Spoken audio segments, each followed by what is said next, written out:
बिस्मिल्लाहिर्रहमानिर्रहीम। आज हम दूसरे वीडियो लेक्चर में बीपीएससी तहसीलदार पास पेपर बी जीके का जो पेपर है उसके पुराने पेपर में जो सवाल आता है वो हल करेंगे। उसमें नेक्स्ट सवाल हमारे पास है, who discovered the law of floating bodies. तैरती जिस्मों की लॉ किसने डिस्कवर्ड की, दरियाफ्त की?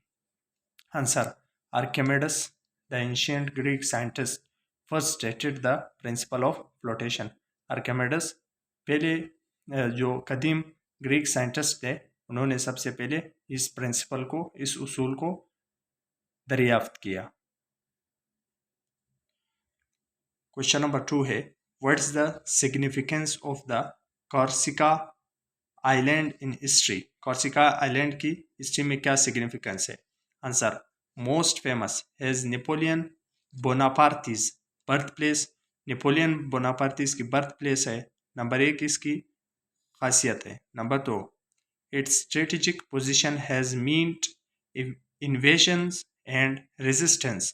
इनकी जो इस इलाके की जो फौजी अहमियत है, यानी इस जजीरे की जो फौजी अहमियत है वो ये है कि यहाँ से हमले भी होते रहे, कब्जे भी होते रहे और यहाँ से रेजिस्टेंस भी होता रहा।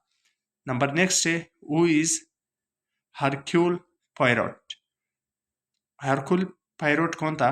It's a fictional Belgian detective created by British writer Agatha Christie's. It is long running character. ये एक फर्जी यानी ये एक मंगढ़ एक किस्म का किरदार बनाया गया था जो लॉन्ग लास्टिंग था। What are 4 freedoms? 4 फ्रीडम क्या है? ये एक स्पीच है, a speech from American Franklin Roosevelt 1941।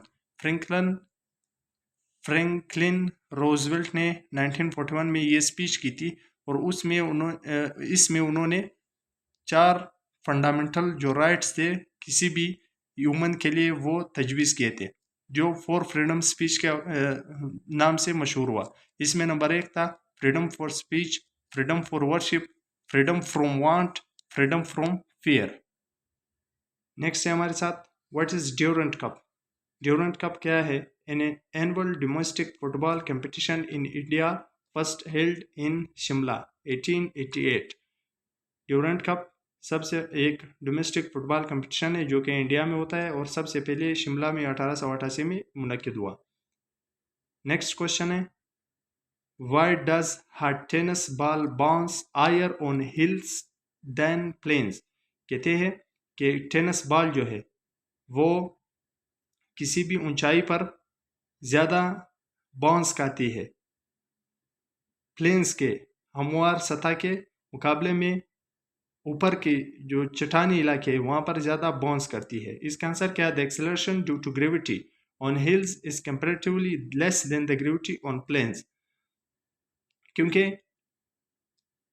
चट्टानों पर ग्रेविटी कम होती है इसलिए वहाँ पर बॉल जो है, टेनिस बॉल जो है वो ज़्यादा बाउंस करता है, जिसके मुकाबले में प्लेन्स पर हमवार सतह पर जो है ग्रेविटी ज़्यादा होती है इसलिए बॉल ज़्यादा बाउंस नहीं कर सकती। नेक्स्ट क्वेश्चन है, इज मैटर और एनर्जी डिस्ट्रक्टेबल।